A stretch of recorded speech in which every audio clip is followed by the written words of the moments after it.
ప్రసాద్ అలాగే driver nursing తీవ్రంగా గాయపడ్డారు. విజయవాడ నుంచి హైదరాబాద్ వస్తుండగా ఈ ఘటన చోటు చేసుకుంది. ప్రస్తుతం దీనిపై పోలీసులు దర్యాప్తు చేస్తున్న పరిస్థితి కనబడుతోంది.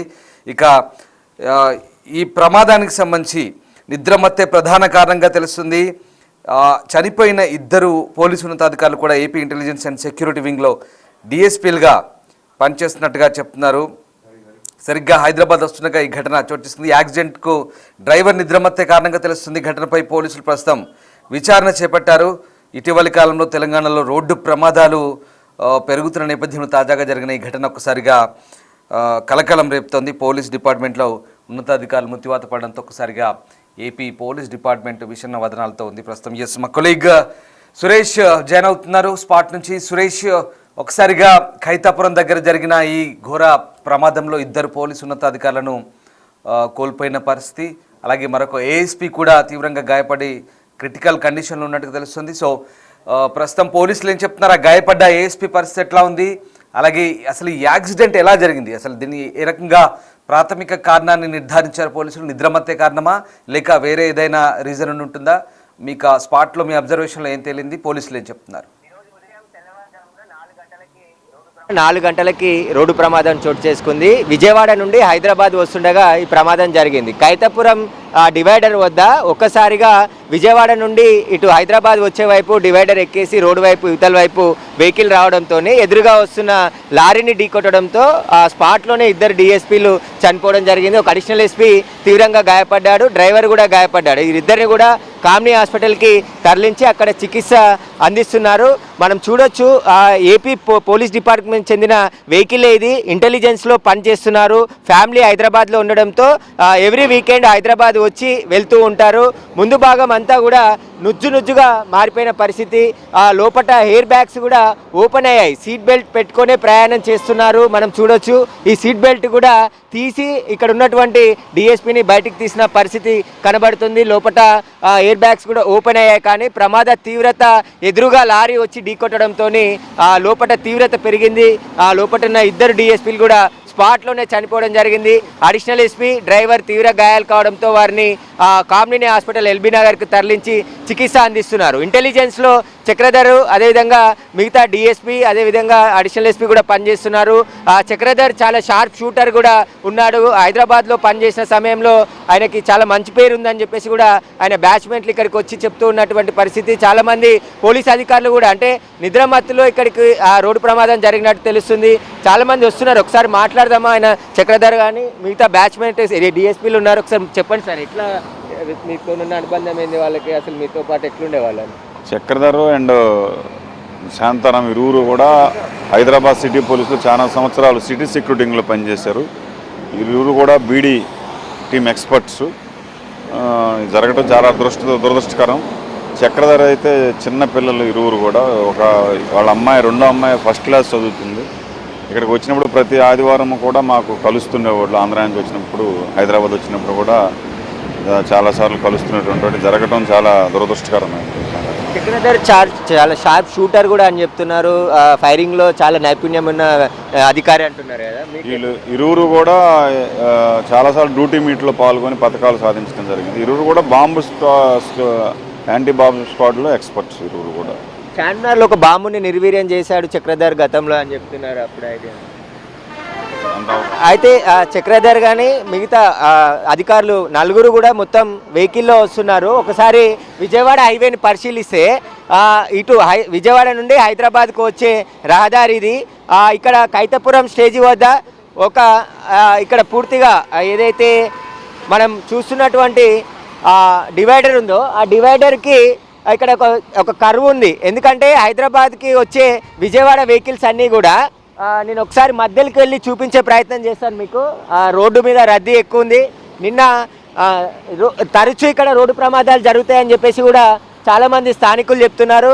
ఏదైతే డివైడర్ ఉందో ఇది 10 ఫీట్ల డివైడర్ అటు జరిగి ఉండడము, విజయవాడ నుండి వచ్చేవారికి కనిపించకపోవడము, ఇక్కడ ఎలాంటి రోడ్డు మార్కు కూడా అంటే ఇక్కడ డివైడర్ ఉన్నట్టు అటు నుండి వచ్చేవారికి ఎలాంటి సిగ్నల్ కూడా ఇక్కడ కనిపించని పరిస్థితి. దీంతోనే స్ట్రెయిట్గా వచ్చేవాళ్ళు డివైడర్ పైకి ఎక్కేయడంతో పూర్తిగా మనం ఒకసారి విజయవాడ రహదారి చూస్తే అక్కడ 10 ఫీట్ల వరకు డివైడర్ అటు లెఫ్ట్ జరిగి ఉంది. ఇలా స్ట్రేట్గా వచ్చేసి డైరెక్ట్గా ఇటు హైదరాబాద్ నుండి ఉండే డివైడర్ ఏదైతే ఉందో ఈ డివైడర్ పైకి వెహికల్ ఎక్కేయడం, ఆ తర్వాత హైదరాబాద్ నుండి విజయవాడ వైపు వెళ్ళే వైపు రావడంతో ఒక్కసారిగా ఎదురుగా వస్తున్న లారీ ఢీకొట్టడం, ఆ తర్వాత ప్రమాద తీవ్రత పెరగడంతో ఇద్దరు డిఎస్పీలు కూడా స్పాట్లోనే చనిపోవడం జరిగింది. అడిషనల్ ఎస్పీ, డ్రైవర్ ఆయన ఇద్దరు కూడా కామినేని హాస్పిటల్లో హైదరాబాద్లో చికిత్స పొందుతున్నారు. అయితే ప్రతిరోజు ఉదయం ఇక్కడ ఏదో ఒక రోడ్డు ప్రమాదం జరుగుతుందని చెప్పేసి స్థానికులు చెప్తున్నారు. ఒకసారి మళ్ళీ చూపించే ప్రయత్నం చేస్తాను మీకు. దాదాపు విజయవాడ నుండి వచ్చే లైన్ ఇది, ఏదైతే లైన్ కనబడుతుందో ఈ లైన్ నుండి స్ట్రేట్గా వెళ్ళాలి, కానీ అక్కడ 10 ఫీట్ల కరువు ఉంది. కానీ యూటర్న్ తీసుకునే ముందు నేషనల్ హైవేలలో ఇలానే ఉంటుంది, కానీ ఆ యూటర్న్ దగ్గర సరైన సిగ్నల్స్ ఏర్పాటు చేయాల్సి ఉంటుంది, కానీ సిగ్నల్ పనిచేయడం లేదు. ఇక్కడ ఎలాంటి మార్కు కూడా లేదు, ఎందుకంటే ఇక్కడ కొంతమంది అధికారులు ఆ డివైడర్ని పరిశీలిస్తున్నారు. రోడ్డు ప్రమాదానికి కారణమైనటువంటి డివైడర్ అదే. ఆ డివైడర్ దగ్గర ఎలాంటి మార్క్ కనబడకపోవడంతోనే ఒక్కసారిగా ఆ వెహికల్ అంతా కూడా డివైడర్ పైకి వెళ్ళిపోయి ఆ తర్వాత హైదరాబాద్ నుండి విజయవాడ వెళ్ళే వైపు వెహికల్ వెళ్ళిపోవడం, అటు నుండి వెహికల్ స్పీడ్గా రావడంతో ప్రమాదం జరిగింది. ఈ ఒక్క ప్రమాదం కాదు, రోజు తరచూ ప్రమాదాలు జరుగుతున్నాయి. బస్సులు కానీ కార్లు కానీ నిద్రమత్తులో తెల్లవారుజామున ఇక్కడ ఎలాంటి సూచిక లేకపోవడంతో ఈ డివైడర్ ఎక్కేసి దాదాపు 100 మీటర్ల వరకు కూడా వెళ్ళిపోతున్నాయి వెహికల్స్ అని చెప్పేసి కూడా చెప్తున్నారు. కాబట్టి ట్రాఫిక్ పోలీసులు ఇటు సంబంధించిన అధికారులు ఈ డివైడర్ పైన చర్యలు తీసుకోవాలి, లేదంటే ఇక్కడ కూడా ఒక ఫ్లైఓవర్ వేయాలని చెప్పేసి గ్రామస్తులు డిమాండ్ చేస్తున్నారు. ఎందుకంటే నేషనల్ హైవే అయ్యింది, చాలా 4 లైన్ల రోడ్డు ఉంది కాబట్టి 120 స్పీడ్లో వెహికల్స్ వెళ్తుంటాయి. రోడ్డు దాటాల్సిన పరిస్థితి ఇక్కడ లేదు. ఫుట్ ఓవర్ బ్రిడ్జ్ అయినా లేదంటే ఫ్లైఓవర్ అయినా ఇక్కడ ఏర్పాటు చేయాలని చెప్పేసి కూడా ఇక్కడ ఇదైతే కైతపురంకి సంబంధించిన గ్రామస్తులు కూడా డిమాండ్ చేస్తున్నారు. వర్షాకాలం అయితే ఇంకా రోడ్డు సరిగా కనిపించకపోవడం మనం చూడొచ్చు. క్రషర్కి సంబంధించిన రాళ్ళు కూడా పూర్తిగా ఈ రోడ్డు పైనే ఉన్నాయి. ఈ రోడ్డు రాళ్లతోని కూడా ఈ ప్రమాదం జరుగుతుంది. చుట్టుపక్కల క్రషర్స్ ఉండడంతో ఆ లారీలన్నీ ఇటు నుండి వెళ్ళడంతో ఈ రాళ్ళన్నీ రోడ్డు మీద పడిపోయిన పరిస్థితి ఉందని చెప్తున్నారు. ప్రస్తుతం చౌటుప్పల్ పోలీసులు కేసు నమోదు చేసి దర్యాప్తు చేస్తున్నారు. ఆ రోడ్డు ప్రమాదానికి గల కారణాలకు సంబంధించి పూర్తిగా ఇలా ఒక ఎస్ఐ చనిపోయాడు, కోనసీమ జిల్లాకు చెందిన ఎస్ఐ, మరొక కానిస్టేబుల్ కూడా చనిపోయాడు. ఇప్పుడు మళ్ళీ 2 పోలీసు ఉన్నతాధికారులు ఏపీకి చెందిన వాళ్ళు చనిపోయారు. వరుస ఘటనలో పోలీస్ శాఖ కూడా చాలా మందిని కోల్పోతుంది. అంటే అతివేగము, నిద్రమత్తే కారణమా ఈ వరుస ప్రమాదాలు చోటు చేసుకోవడానికి? ప్రాథమికంగా ఏం నిర్ధారించారు? దీనికి సంబంధించి పోలీసు అధికారులు కానీ ఆర్టీ అధికారులు కానీ అక్కడ ఏమైనా స్పందిస్తున్నారా? అంటే కారణం ఏమై ఉంటుందని చెప్తున్నారు ప్రాథమికంగా? అంటే విజయవాడ హైవే మీద కొన్ని చోట్ల ఫ్లైఓవర్ కట్టాల్సి ఉండే, కట్టలేదు, ఇప్పుడు జరుగుతున్నాయి వర్క్ అని చెప్తున్నారు. కానీ కొన్ని చోట్ల ఇలాంటి చిన్న చిన్న గ్రామాల దగ్గర యూటర్న్స్ దగ్గర ఇలాంటి ప్రమాదకరమైనటువంటి ప్రదేశాలు ఉన్నాయి. వాటిని గుర్తించి అధికారులు సరైన లైట్ మార్క్ ఏర్పాటు చేస్తే అట్నుండి వచ్చే వెహికల్స్కి ఇక్కడ లైట్ కనబడితే ఇక్కడ ఒక డివైడర్ ఉన్నది, ఇక్కడ నెమ్మదిగా వెళ్ళాలి అని తెలుస్తుంది. కాకపోతే అదే స్పీడ్తోని ఇలాగే వచ్చేసి ఇటు మొత్తం ఆ డివైడర్ ఎక్కేయడంతో ప్రమాదం జరిగినట్టు చెప్తున్నారు. అయితే గతంలో కూడా అనేక ప్రమాదాలు జరిగినాయి. ఆ ప్రమాదాల తీవ్రతను దృష్టిలో పెట్టుకొని కూడా ఇక్కడ ఎలాంటి చర్యలు చేపట్టలేదని చెప్తున్నారు. కాబట్టి ఇప్పటికైనా అధికారులు పూర్తి చర్యలు తీసుకోవాలి. ఈ రోడ్డు డివైడర్లు ఎక్కడెక్కడ ఉన్నాయో అక్కడ వెళ్ళి అక్కడ ఉన్న ప్రమాదాలు జరగడానికి గల కారణాలు ఏంటి, వాటికి సంబంధించిన పూర్తి వివరాలు సేకరించి ఇక మీద రోడ్డు ప్రమాదాలు జరగకుండా చర్యలు తీసుకోవాలని చెప్పేసి కూడా చెప్తున్నారు. 2 డిఎస్పీలు ఈ ప్రమాదంలో చనిపోవడం ఏపీ పోలీస్ శాఖకు కూడా తీరని లోటు. వాళ్ళు మంచి ఆఫీసర్లు, నైపుణ్యం కలిగ అధికారులు అని చెప్తున్నారు. ఇంటెలిజెన్స్లో పనిచేస్తున్నారు, ఇంటెలిజెన్స్కి సంబంధించి పనిచేస్తున్నారు వాళ్ళు. ఏపీ ఇంటెలిజెన్స్లో పనిచేసి రోజు ఫ్యామిలీ హైదరాబాద్లో ఉండడంతో ఎవ్రీ వీకెండ్కి ఇక్కడికి వచ్చి చూస్తున్నారు. ఒకసారి హైవే వాళ్ళు కూడా వచ్చారు. ఇక్కడ ఎలాంటి మార్కు లేదు కదా, మీరు చూడలేదా ఎప్పుడు? నిన్నే తీసారు, అది మేము కాదు సార్, వేరే వాళ్ళు. నేషనల్ హైవే అథారిటీ కదా? మేము కాదు సార్, వేరే వాళ్ళు వస్తారు. మేము ఇప్పుడు వచ్చినాం,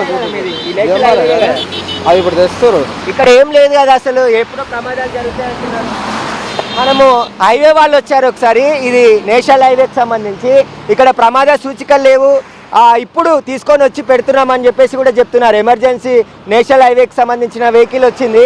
ఇక్కడ ఈ ప్రమాదాలు జరగడానికి అనేక కారణాలు ఉన్నాయి అని చెప్పేసి తరచూ గ్రామస్తులు టోల్ గేట్ దగ్గర ఉన్నటువంటి పంతంగి అధికారులకి సమాచారం ఇచ్చాము, కానీ ఎవరు కూడా పట్టించుకోలేదు అని చెప్తున్నారు. ఇప్పుడు 2 పోలీస్ అధికారుల ప్రాణాలు పోవడానికి కూడా ఈ హైవే అధికారుల నిర్లక్ష్యమే అని చెప్పేసి కూడా చెప్తున్నారు. ఎందుకంటే టోల్ నిర్వహణలో ఉంటుంది. ప్రతి టోల్ విజయవాడకు వెళ్ళే వరకు 4 టోల్ గేట్లు ఉంటాయి. ఆ టోల్ గేట్ల వద్ద డబ్బులు వసూలు చేస్తారు. కానీ ఈ రోడ్డు ప్రమాదానికి కారణమైనటువంటి చర్యలు మాత్రం తీసుకోవట్లేదు అని చెప్పేసి ఆగ్రహం వ్యక్తం చేస్తున్నారు. ఇక్కడ గత కొన్ని నెలల నుంచి ఇదే పరిస్థితి. ఇక్కడ ఒక లైట్ కానీ ఒక దిమ్మె కానీ ఏదన్నా ఇక్కడ ఒక డివైడర్ ఉందని చెప్పేసి తెలవడానికి ఒక మార్క్ ఉండుంటే ఇన్ని ప్రమాదాలు జరిగి ఉండవు అని చెప్పేసి కూడా చెప్తున్నారు. కాబట్టి ఇప్పటికైనా హైవే నేషనల్ హైవే అథారిటీ వాళ్ళు కావచ్చు, ఇటు టోల్ గేట్ సిబ్బంది అయినా ఇక్కడ సూచికలు ఏర్పాటు చేయాలని చెప్పేసి కూడా వారు డిమాండ్ చేస్తున్నారు. ఖచ్చితంగా ఈ రోడ్డు ప్రమాదం ఇక్కడ ప్రతిరోజు ఉదయం ఏదో ఒక ప్రమాదం జరుగుతుంది. కాబట్టి ఇక మీద ప్రమాదాలు జరగకుండా చర్యలు తీసుకోవాలని చెప్పేసి కూడా కోరుతున్నారు గ్రామస్తులు.